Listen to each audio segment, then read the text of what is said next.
Good morning from beautiful northern Wyoming. I've already checked the wind. It's to my back. At least for now, it's a very slight wind, so it's subject to change. But for now, I'm going to drive to the end of this, turn around and put the dog out and run it back and see what we can find.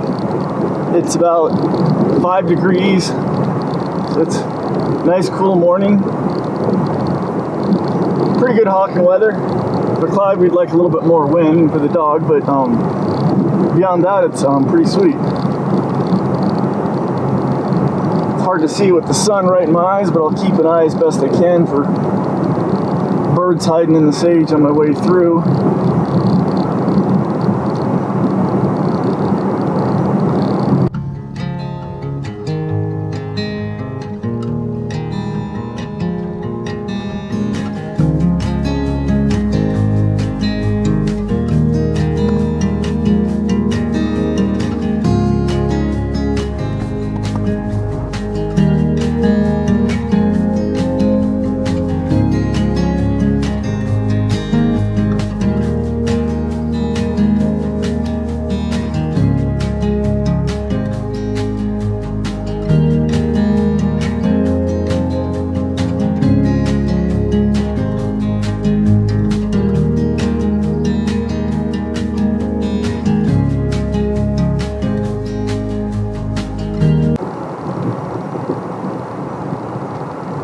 Oh, he's covered this piece pretty good. I'm gonna load him up and go up top.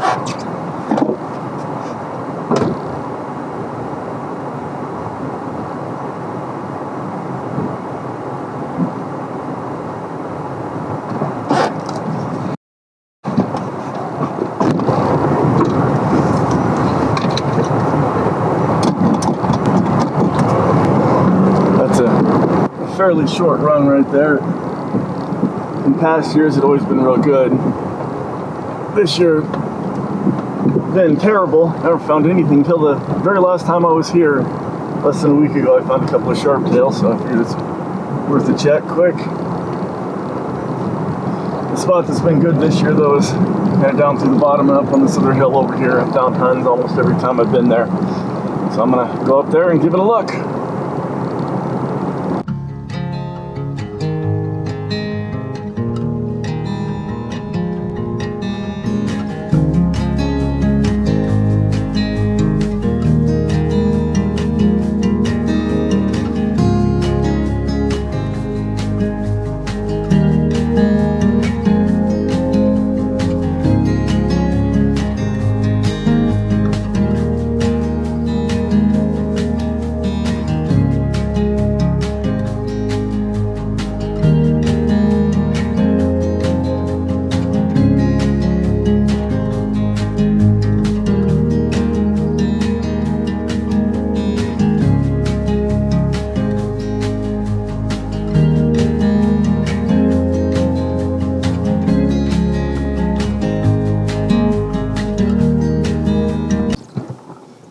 There's a slight wind out of my tail, so I'm gonna drive up and work the dog back. I'm gonna try and keep my eyes peeled to see if I can see them, because times before when I've driven through here I've bumped them and they've gone far enough I've had a hard time relocating them.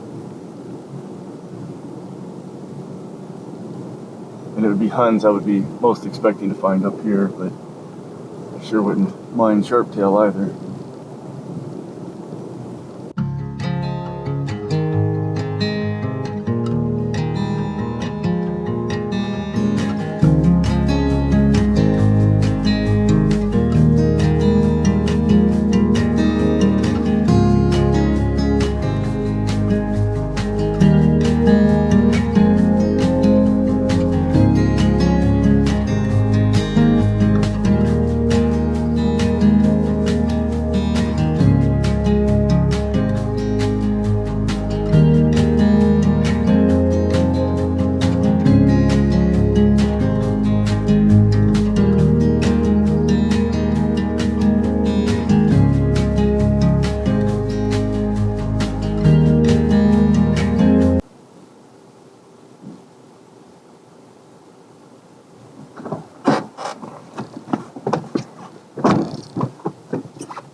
Well, thankfully the wind, what little there is remained consistent, so it's still blowing in her nose for this direction.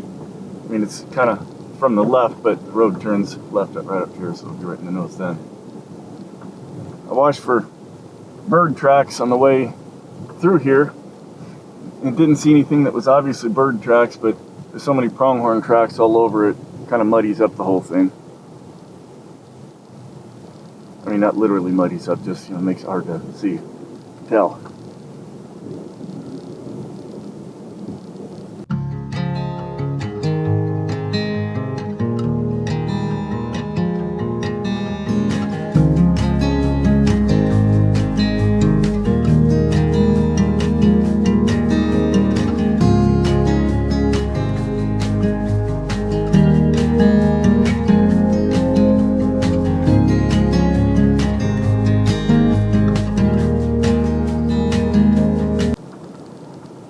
Astro covered this pretty thoroughly.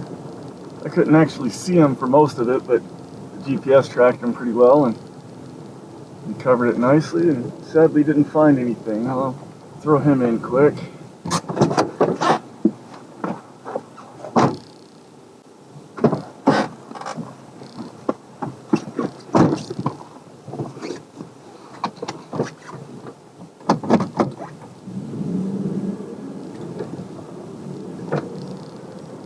I don't have tons of time this morning, but I've got a little bit more yet. I'm gonna go down and work him along the tree line. It's the crappiest of slips here, but a crappy slip is better than no slip usually. A young bird or something like that, maybe not, but 10-year-old Clyde, definitely better. We'll go see if we can find something down there.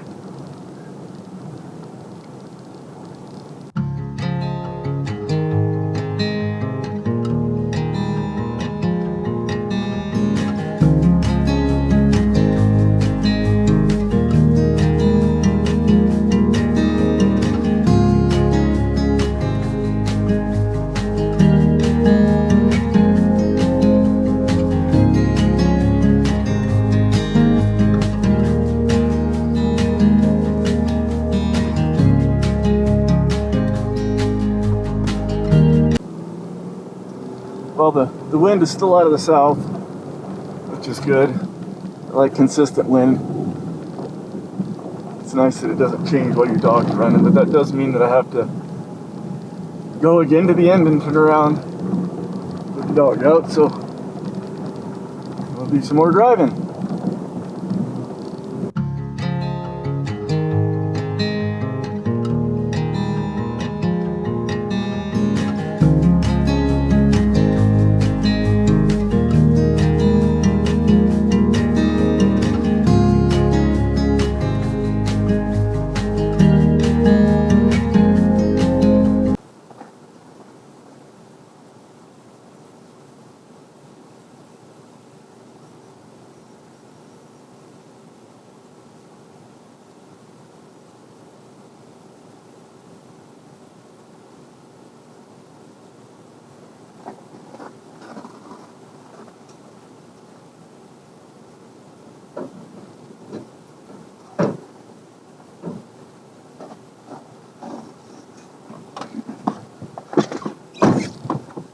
Well, the wind now is changed, at least here. It might be the same way it was back there.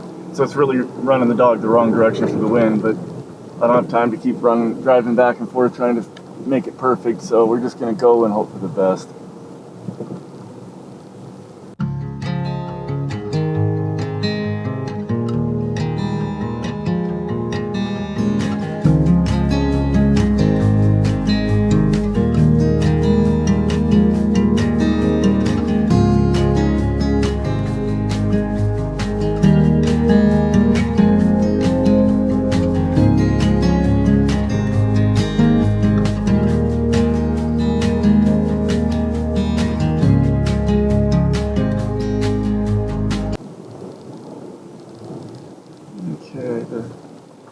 GPS says he's just right up here and not moving.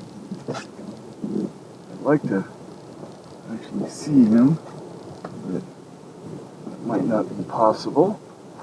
No, I don't think I'm going to be able to.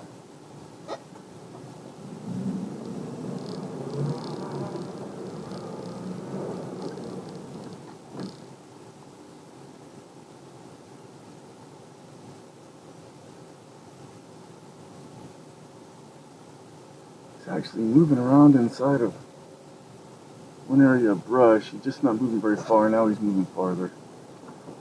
He's obviously probably just working scent down there.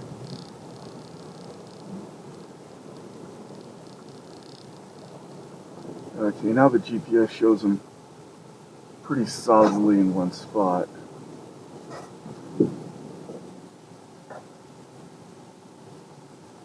He's 291 feet away. So if I'm quiet, it's a safe distance to get out and put the bird up.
Oh, now he's moving.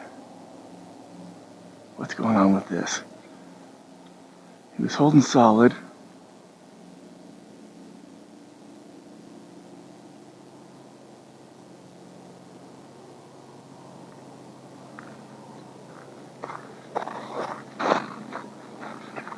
What's up, Astro?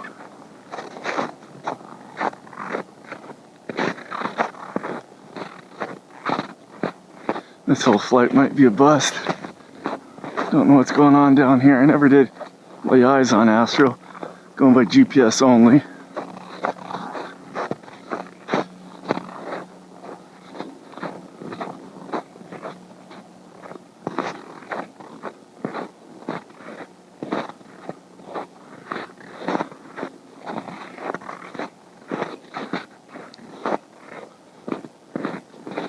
Clyde's just gonna go sit in the tree anyway.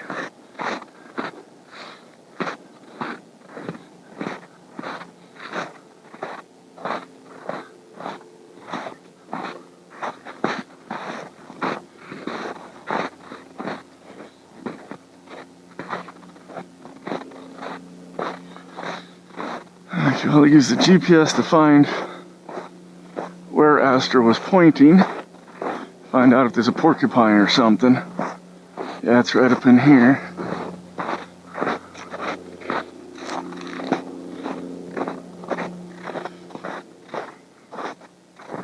Okay, this is the bush.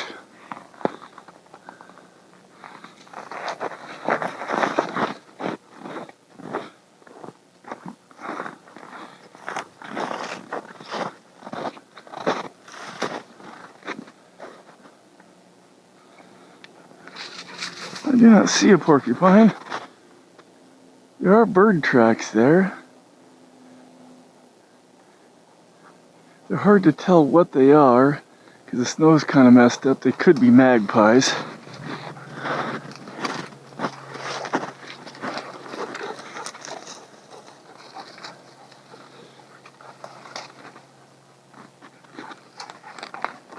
He's very excited in here. I don't know why.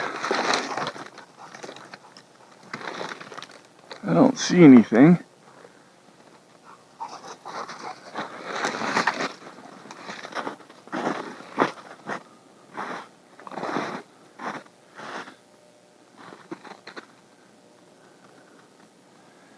Pointing ghost.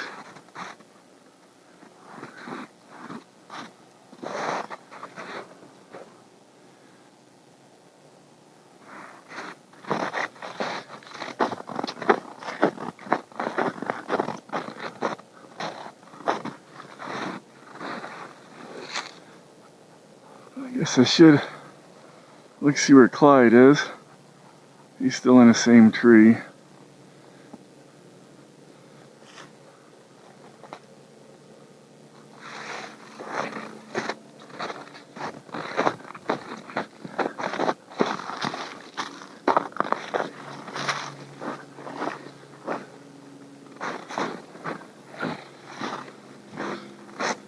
As spring approaches, it gets harder to motivate Clyde. Okay, yeah, these are magpie tracks here.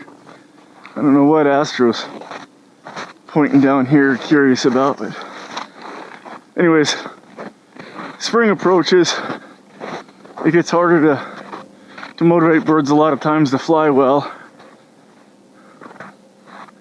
And Clyde's been dropping a lot of down lately, chupping and doing some screaming a little bit in the middle of the night, so his hormones are starting to rage.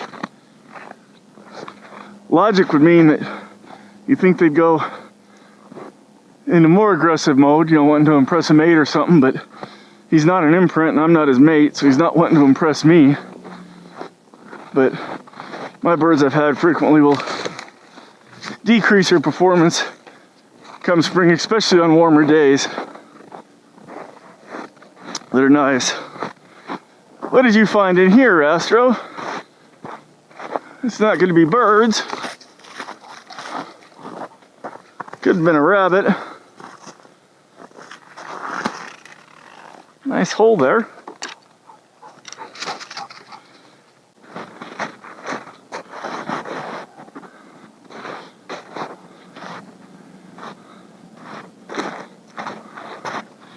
Astro may not have ever been pointing the whole time down there. He might have just been milling around that one little spot, sniffing something with all the brush, not being able to see him without bumping whatever he's pointing. It's always challenging at best to see him without ruining the slip. Well, I think what I will do is load up my pigeons. Chop! Yeah, I know. Hormones starting to rage, huh? He's not imprinted, but far from it. In fact, he's a barn raised bird. That doesn't mean he won't chop at somebody he likes. That's gonna be a little tricky.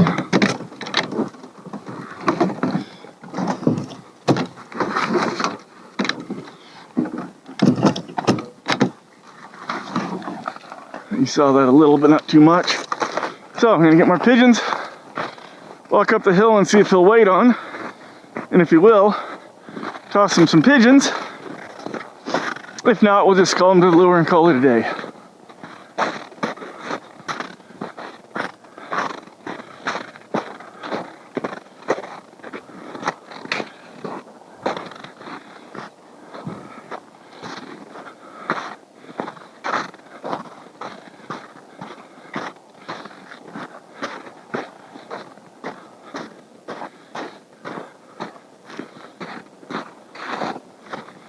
Yeah, it might just be lure time.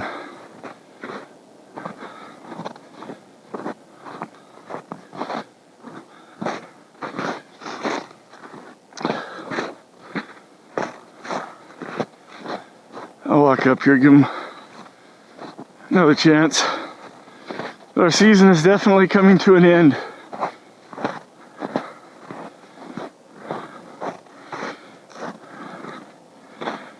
These days are getting longer. That affects their psyche and desire. And I've always found these days, even if it's cold, when it's nice, sunny, kind of calm on these spring days, the birds don't want to fly very well.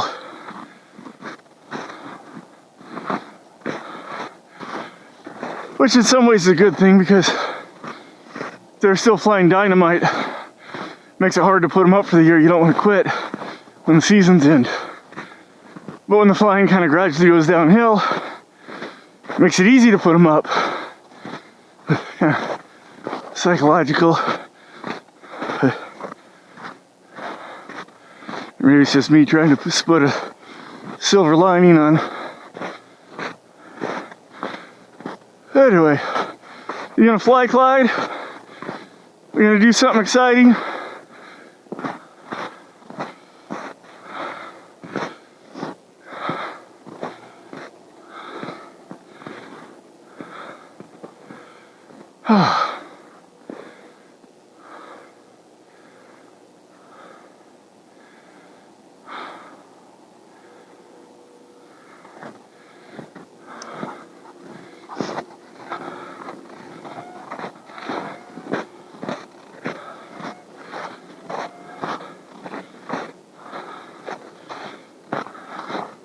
Let's go.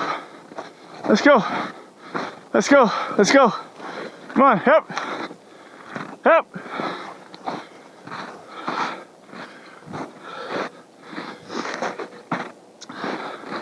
Oh, looks like we're gonna get to toss some pigeons after all.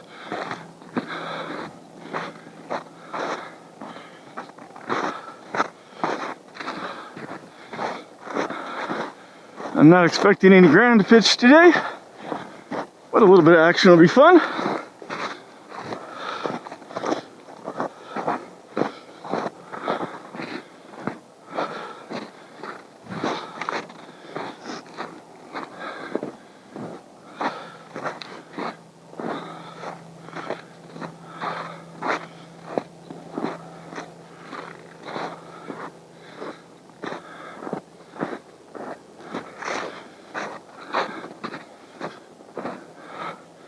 Yeah, he's not going up worth a damn. But at least he's waiting on.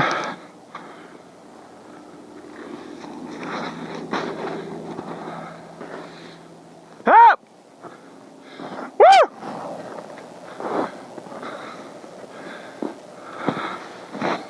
Astro's pointing my pigeon. Come back with enough height to do a second one. Definitely not a grander pitch, but it's a pitch. Help! Oh, that pigeon might bail in the trees. Help! Help! Woo! Woo! Help! Help! Help! Good, I got him to break off. The pigeon didn't bail. Started going up. That was good. It's a risk of tossing pigeons near trees. It's a little more enticing to bail. The first pigeon I toss is one I use almost daily with him whenever I fly pigeons. So he's real tough. The second one, by my bands on his legs, has been used under falcons before, but I didn't recognize him specifically as an individual and know how good he is.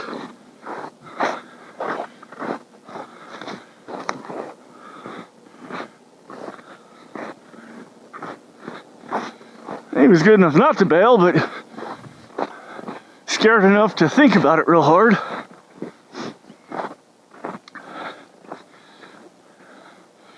Frequently when a pigeon acts like it really wants to bail and is scared, it motivates the falcon to tail chase him harder and not give up because they think they can catch him, which is probably the truth. they push them hard enough and long enough, they might be able to.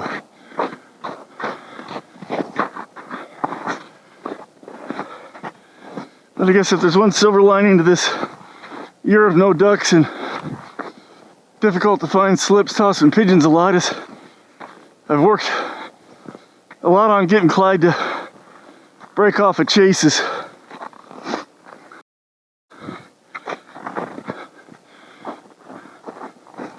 Which for a gyrfalcon is quite an accomplishment.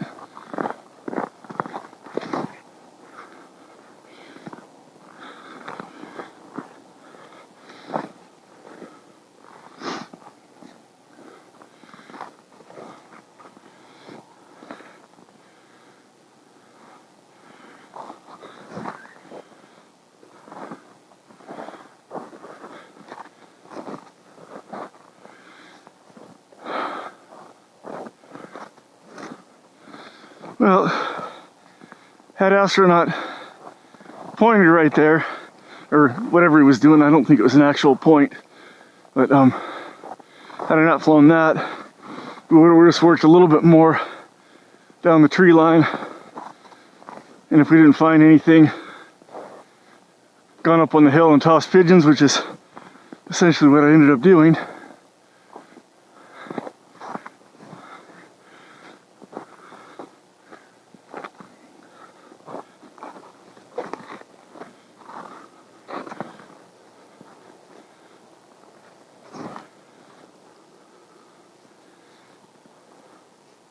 Okay.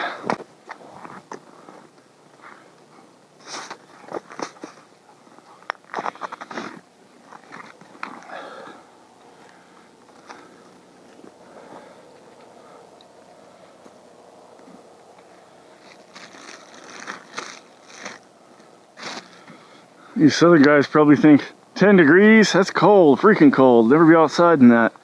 And it's actually probably a little warmer than that. It's probably up to about 15 or more by now, but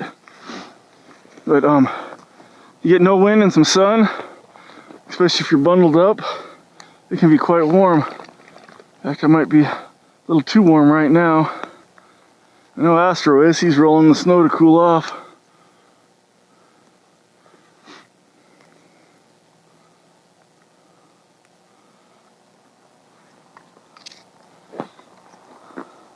Got some ice in your pads? I should have put some Musher Secret on your feet. Musher Secret's a wax-based thing that keeps the snow from sticking in their pads. It usually doesn't when it's this cold. It usually is more of a problem when it's like 25 to 30 degrees.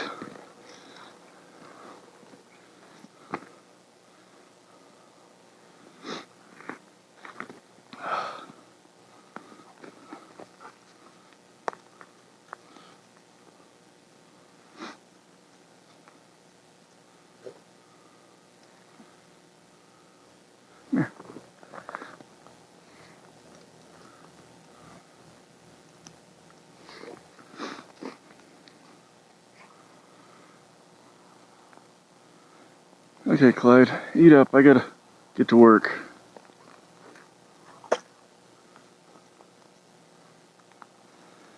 I learned years ago from flying cast that when you're handling two birds, you need to have them eat quick, because one's got to be on a tie ring on a lure while the other one feeds on your fist, and then you can pick up the second one.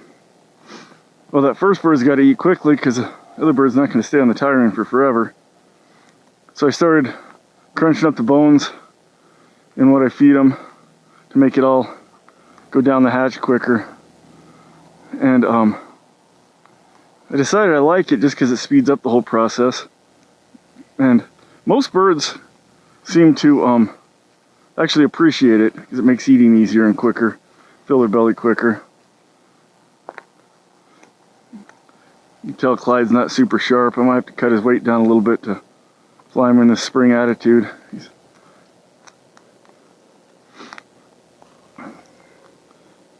not eating like he's ravenous, that's for sure.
Okay, come on, Astro.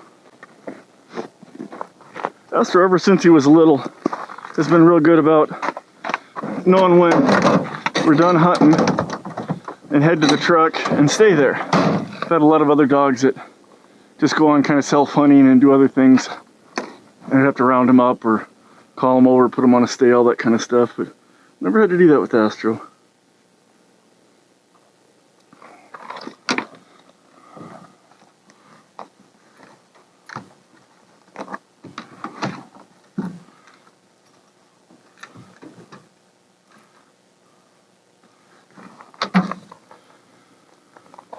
Okay,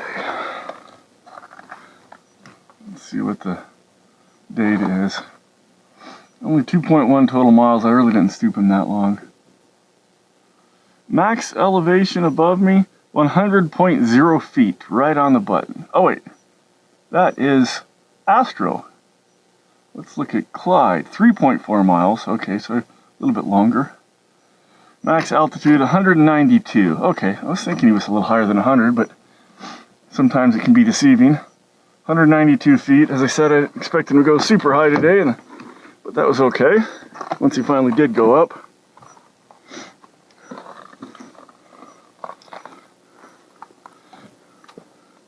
Flying pigeons isn't always the most exciting. Definitely prefer a slip on game, but beggars can't be choosers. You take what you can get.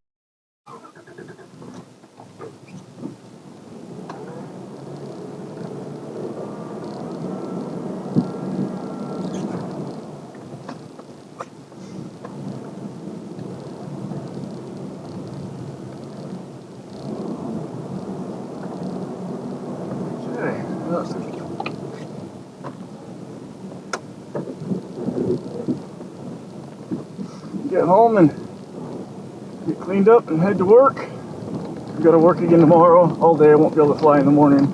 Got an earlier start. I'll be back at it on Sunday. Hopefully find something then, but boy, the calendars are limited.